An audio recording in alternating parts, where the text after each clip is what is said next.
On the news, National Assembly promises passage of Petroleum Industry Bill before April. Tension mounts in Oyo State as government meets stakeholders over quit notice on headers. And Ugandan court orders security forces to end the siege on Bobby Wine's home.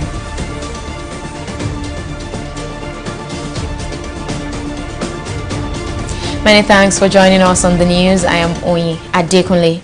President of the Senate, Ahmed Lawan, has disclosed that the Senate will pass the protracted petroleum industry bill within the first quarter of 2021. Lawan, speaking during a two-day public hearing by the Senate Joint Committee on Petroleum, Downstream, Upstream and Gas, said the National Assembly will work towards ensuring that the bill is structured such that Nigerians benefit optimally from the sector. Chairman of the Senate Joint Committee on Petroleum, Upstream, Albert Bassi, reaffirming the Senate President's stance, also assured that the PIB's importance and significance will not be undermined. I'm happy so far with engagement between the executive and our committees.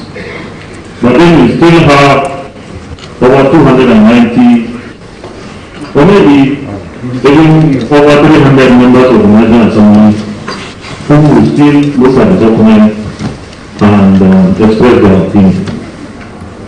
But the preponderance of opinion in the National Assembly is that we should be able to pass the PIB. This PIB that provides passage, this time around, we should pass it. Minister of State for Petroleum Resources, Timipre Silva, says for over 20 years, efforts have been made to reform the Nigerian petroleum industry to put it at par with global standards, but he says he is now confident that the Ninth Assembly will put an end to this cycle. Given the checkered history of the various attempts to pass the PIB, and has been made possible by the effort of different stakeholders within the executive and the legislature, who have worked with patriotic and selfless zeal to make this happen. This bill was tabled before the Ninth Assembly on the 30th September. The distinguished lawmakers have worked assiduously on it, and this has accounted for the good progress that has brought us to this day in the public hearing. Passing the petroleum industry so that we become more competitive. Yes, compared to where we are 20 years ago, we believe that the movement that we have done today in the fiscal provisions are exceptional. Yes, I can understand that the industry will see it differently, but we have made some movement, and I know this is subject of further conversation.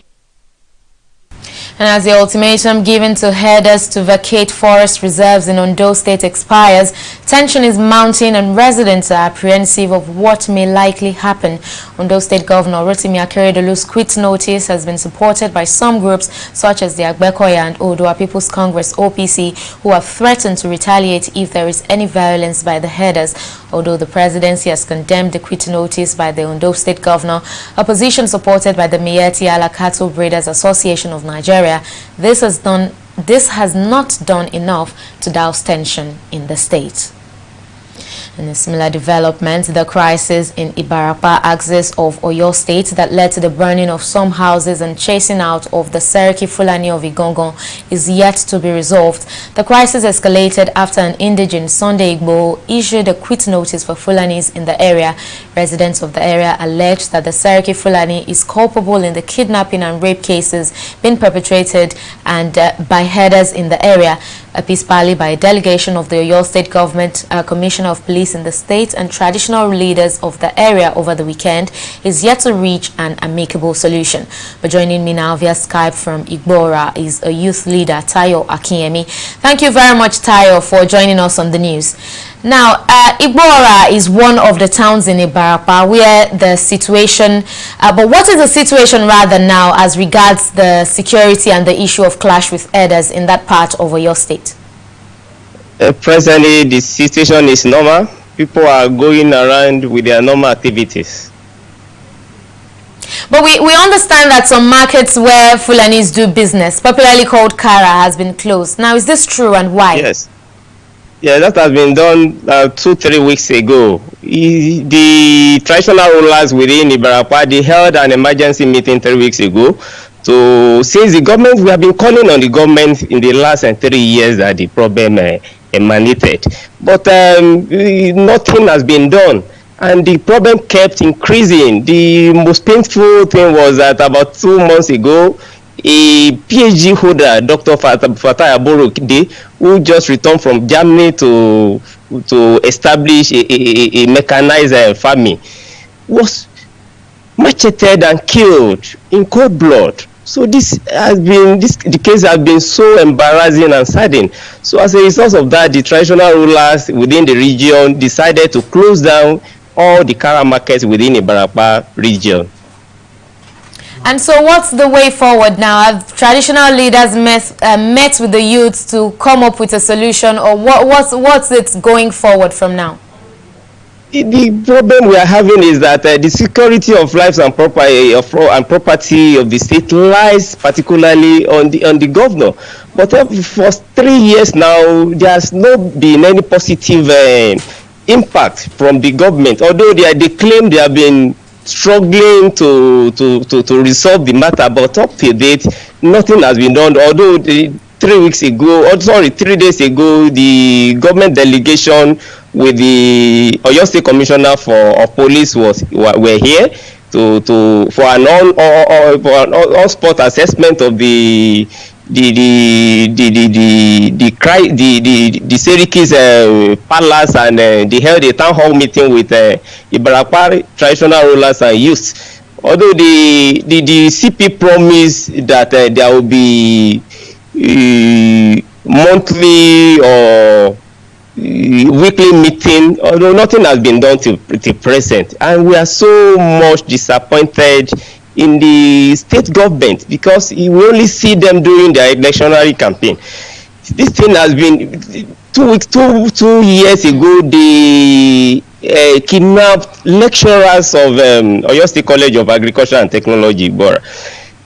They collected about 5 million naira ransom. And likewise, every other, the amount we have been wasting to kidnappers within the region is well over 100 million. As that I'm talking to you, people, about 95% of farmers are out of their farms. Most people that engage in mechanized farming, they are out of the community. Recently, a lady's husband was also macheted at Lalate. Well, I can understand your position there. Tayo Akinyemi, youth leader from Ibora, Oyo State. Thank you very much for joining us on the news, and we do hope that the government, as they've rightly said, is on top of the situation. Thank you very much for your time. We hope so. And moving on now, and still in Oyo State, the government has been meeting with traditional rulers, security agencies and other stakeholders in Ibarapa land over the quit notice given to Fulani herders in the area. The special advisor to the Oyo State governor on security matters, Fatai Owosheni, joins us now via phone from Ibadan, the Oyo State capital. Mr. Owosheni, thank you very much for your time. Yeah, good evening. Now, what is the position of things now in the state? Has normalcy returned to Ibarapa land and other parts of Okeogun? There was never a time that there wasn't normalcy in Ibarapa and Okeogun. I want to know what it meant by whether normalcy has returned. Things have always been normal, and we are joining things together when you say Ibarapa and Okeogun. So it's what is known to everyone that there was that threat in Igogo. Igogo is a part of Ibarapa area, and immediately thereafter, everyone in Igogo are ready to move on about their lives and their lawful endeavor peacefully, and that is the situation at the moment.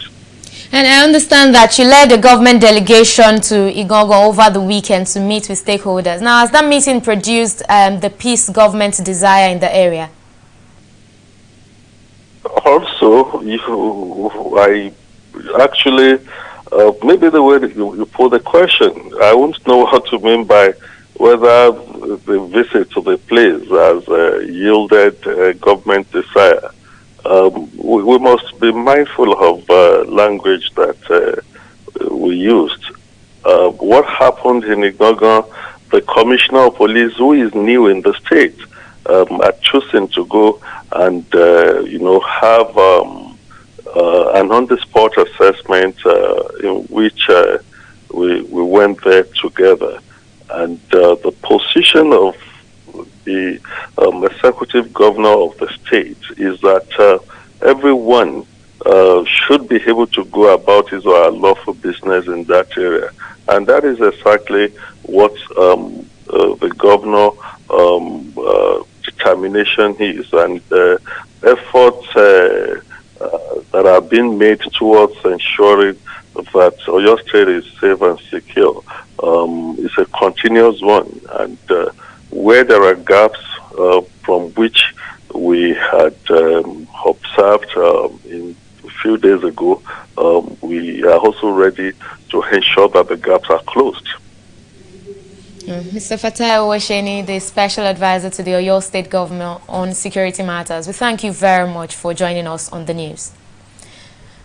The man behind the quit notice in Ibarapa land and Okeogun, Sunday Adeyemo, popularly called Sunday Igboho, has not backed down on his demands despite calls by Miyetti Allah for his arrest.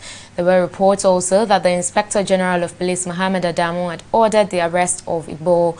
Joining us now from Igboho in Oyo State via Skype is Joshua Olalere, who is a publisher. Joshua, thank you very much for joining us on the news. Now tell us how peaceful or otherwise is Igboho as we speak and other towns in Okeogun. Well, thank you very much. As we speak, we can say we are Okeogun is very peaceful. We have always been living in fear of these S-men, and the body language from the authority, not only from the Oyo State government but from the federal government as well, has not been helping us. Like for example, now I'm leading a group of youth who are investing in cassava. We have gotten several acres of land here. We have planted, but majority of our members now are afraid of coming down home to do their normal farming business. So currently the tension is high. Some places are relatively peaceful, but within ourselves, we know that we are not happy and we are not feeling secure each time we go to the farm. And that's the current situation here now. Now, Sunday Igboho to many people is just a political thug causing trouble in the area. Now, do people share the same belief, or how is he seen by the people in that area? Oh, a political thug. That's not kind. We don't see him as a political thug right now. We see him as a liberator of Yoruba race. We see him as somebody who has courage to do what the government failed to do. You see, this issue could have been degenerated to this extent if the government has been proactive. Now, the government has refused to do what they are supposed to do. Maybe due to the tribal loyalty of Mr. President, who is a Fulani man, or maybe I've just listened to Mr. Owasheni now on this program now. He just talked politics. It was just being diplomatic. He didn't talk about the real issue that we have on ground. So we are very happy that can come up and face and lead this struggle. We have been living with this elder for a very long time in this part of the country. We've not been having it this bad. And since the government decided not to say anything or do anything, we have somebody, a son of the soil, who is courageous enough to face or to volunteer to lead this battle against these killer S-men. We don't see him as a thug. We see him rather as a liberator of the people. Well, Joshua Olalere, publisher there, joining us from Igboho, Oyo State. Thank you very much for joining us on the news. And moving on now, the social media aide to President Muhammadu Buhari, Loretta Onoche, says it is unfortunate and evil for some people to allege and generalize the Fulani ethnic group as criminals. Onoche said this in a tweet thread on Monday, while also advising those seeking a change of government to wait till 2023, as the ballot box is usually the best way to do so. The president's aide said stereotyping the Fulani ethnic group as dangerous and guilty of every crime is not good for the unity of the country. Onoche said those tagging Fulani as violent ethnic group are doing so to satisfy the craving for more bitterness and hatred towards President Muhammadu Buhari. And the federal government on Monday said although the country was facing security challenges, the current situation is better than what the present administration met at its inception in 2015. The Minister of Information and Culture, Lai Mohammed, said this while answering questions at a press conference in Abuja. The minister said he can say without hesitation that the situation is far better than what the Buhari administration met in 2015. He said the situation has changed for the better. Now, every January 24th is the International Day of Education in celebration of the role of education in the society. This year's event, under the theme Recover and Revitalize Education for the COVID-19 Generation, focuses on education amid the COVID-19 pandemic. According to the United Nations, without inclusive and equitable quality education, countries will not succeed in achieving gender equality and breaking the cycle of poverty that is leading millions of children, youths and adults to poverty. Simisola Adigun has more in this next report. The right to education is recognized as a necessity for all, as reflected in a number of international laws.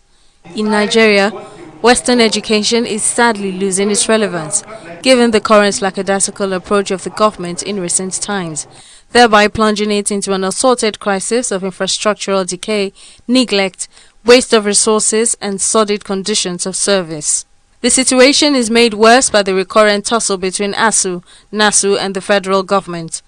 University students are left to suffer the consequences caused by unending strike actions, forcing them to stay at home, most times indefinitely. Most of the students will be out there. You understand? They'll be what will I see? Most of the students who they cannot compete with other students, foreign students. As you can see, the calendar, it has affected the calendar and so on. Students are left at home doing nothing. I mean, it exposes students. So many people, and I mean, you can see young people going up and down, I mean, sitting at home idle, and they can be vices for any bad thing. So. A recent U.S. Census Bureau report shows that Nigerian students are some of the well-educated and best students in the U.S. This indeed indicates that under a conducive learning environment, devoid of academic disruptions and harassment, a Nigerian student can perform excellently. Nigerian educators also face the brunt of the nation's poor education system. From poor remuneration to poor infrastructure, these mind molders have a lot to contend with. Motivation for teachers. Serious incentives, so that best brain can be attracted into the job. Admission quota also need to be worked upon. It must be at par with all other professionals. There is need for government to have holistic approach whereby they should convey a stakeholders conference like the one they did in 2015 in Abuja, when National Economic Survey Group recommended that if the education of Nigeria is going to develop, there is need for the government of the federation and the states to invest heavily on teachers. Again, the number of the nation's out-of-school children is both disturbing and alarming. Recent findings show that the country has over 10 million out-of-school children, the highest in the world. Another 27 million children in school are performing very poorly. For children lucky to receive an education, the onset of the COVID-19 pandemic and its peculiar preventive measures of social distancing and lockdowns necessitated a new normal of online learning, which Nigeria's education sector isn't prepared for, thus exposing the technological gaps that has had huge impact of the advancement of the nation's learning system. Solutions to these issues are abound, and as an educator has said, the solutions are embedded in the problems. As education is the bedrock of every prosperous country, Africa's most populous nation must stop paying lip service to its national policy on education and begin strategic implementation to birth a generation of sound young Nigerians. Simisola Adigun, TV360, Lagos. We'll take a short break here, but still to come, federal government recruits 30,000 agriculture graduates. Details after this break.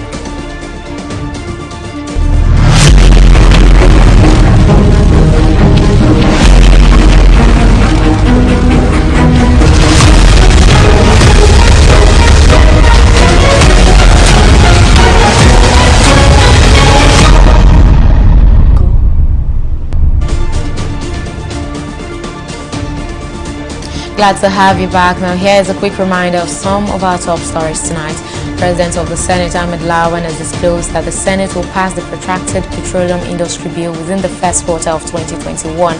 Lawan, speaking during the two-day public hearing by the Senate Joint Committee on Petroleum, Downstream, Upstream and Gas, said the National Assembly will work towards ensuring that the bill is structured in such a way that Nigerians benefit optimally from the sector. We also told you that the federal government said although the country was facing security challenges, the current situation is better than what the present administration met at its inception in 2015. The Minister of Information and Culture, Lai Mohammed, said this while answering questions at a press conference in Abuja. Now, in case you missed any of our news bulletin or for more updates, do log on to our website on www.tv360nigeria.com. You can also follow us on all our social media platforms on Twitter, Instagram, YouTube and Google Plus at TV360 Nigeria. On Facebook, we're at TV360 Online.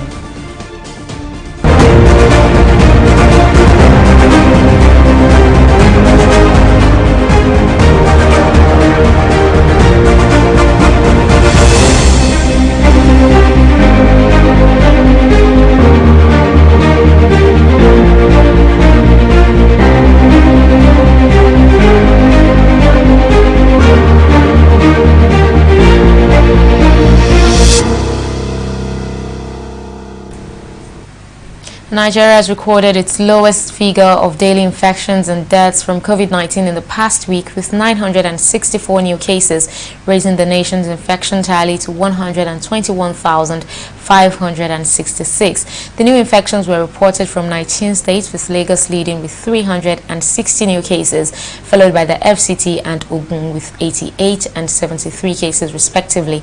According to the Nigeria Center for Disease Control, 2 new deaths were also reported from the virus, taking fatalities to 1,497.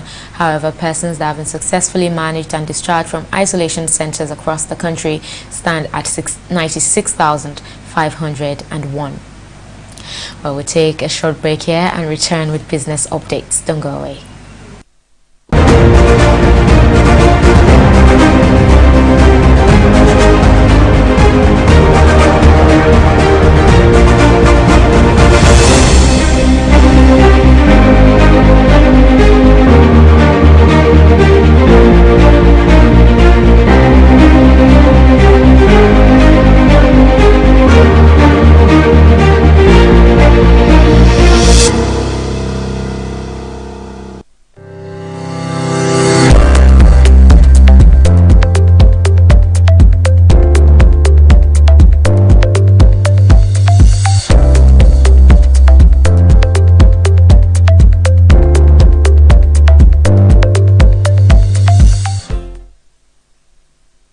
Welcome back. Let's now join Jerusha Maregu, who is standing by for the latest developments in the world of business. It's over to you now, Jerusha. Thank you so much, Oyi. President Muhammadu Buhari has given approval to the National Agricultural and Land Development Agencies to permanently employ some 30,000 agricultural and other science graduates.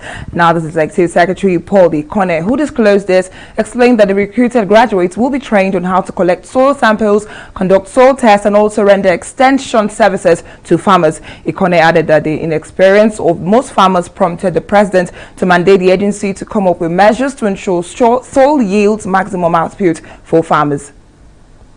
The Standard Organization of Nigeria says it will ensure that the procedure for the importation of gas cylinders and tires are strictly enforced across the country. Director General of the agency, Salim Farouk, made the remarks during the commencement of destructions of 5 container loads of substandard gas cylinders and tire worth 300 million naira in Lagos. Farouk said the agency will go after those sabotaging its regulatory guidelines and make those behind such acts face the full wrath of the law.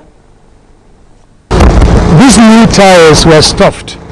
What stuff means, you have enough tires to put in 5 containers, but you want to save money in containers, so you put 5 tires inside each other, and then you stuff the container with it. Unfortunately, when you do that, yes, you can see the integrity of the tires have already compromised because they are all wrinkled and everything. What happens in our own situation is if you use the tires, they will most likely explode in the middle of use because they are compromised.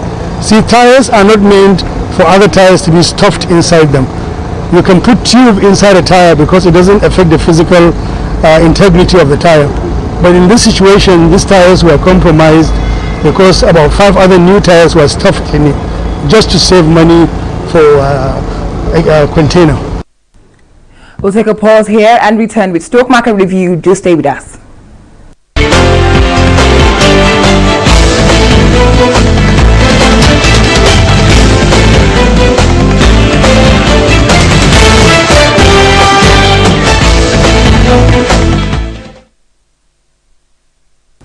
The Nigerian stock market opened on the first trading day of the week on an impressive gain amidst profit-taking and buying interest of some major stocks as some Nigerian billionaires lifted fortunes and earned the global ranking in 2020, of which 3 Nigerians dominated the African billionaires list ranking by Forbes. Now, to this end, we see all share index rise by 0.21% to close at 41.088. Market capitalization also increased to 21 trillion naira.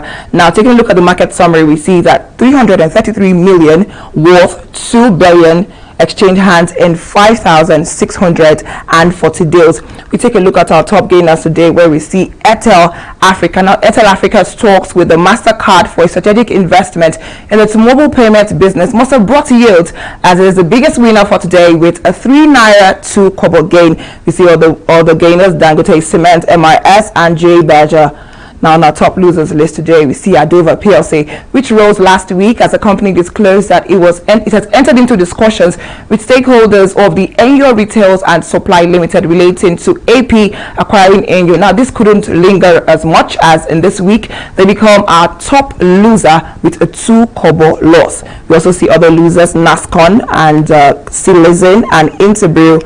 Now, over to a global scene market today, we see that in the global market, US and UK stock are on the reds as ministers more placing tougher restrictions on people entering from overseas in the bid to control the spread of the coronavirus. Now, we see their losses 0.92% and 0.94%. The Tokyo stocks closed higher rather on Monday as the benchmark of Nikkei stocks index hitting a 30-year closing high as sentiments remained upbeat for domestic firms. Solid earnings for the October to December period. That's all we have on stock market reviews. Back to you, Onyi, for the rest of the news. Thank you very much, Jerusha, for that update. And on the foreign scene, a high court in Uganda has ordered security forces to end the house arrest of opposition leader Robert Kyagulanyi, better known as Bobby Wine, calling it unlawful and a violation of his rights. Troops have blocked the 38-year-old pop star turned politician from leaving his house in a suburb of the capital, Kampala, since he voted in the January 14 election, where he ran against long-serving incumbent President Yoweri Museveni. The court ruled in favor of a petition lodged by Wine's lawyers asking for his release. Wine's associates welcomed the courtroom victory, but it remains to be seen if authorities will respect the judge's order. And in sports, Frank Lampard has been sacked by Chelsea after just 18 months as head coach and will be replaced by Thomas Tuchel. In a statement, Chelsea said results and performances have not met the club's expectation, leaving the club mid-table without any clear path to sustained improvement. Tuchel, who left PSG in December and previously managed Borussia Dortmund, will be Chelsea's next head coach, and plans are underway to appoint him before the game against Wolves on Wednesday. The German is the only candidate for the job. Well, with that, we call it a wrap on News Now at this time. Thank you very much for watching. I am Onyi Adekunle. Bye for now.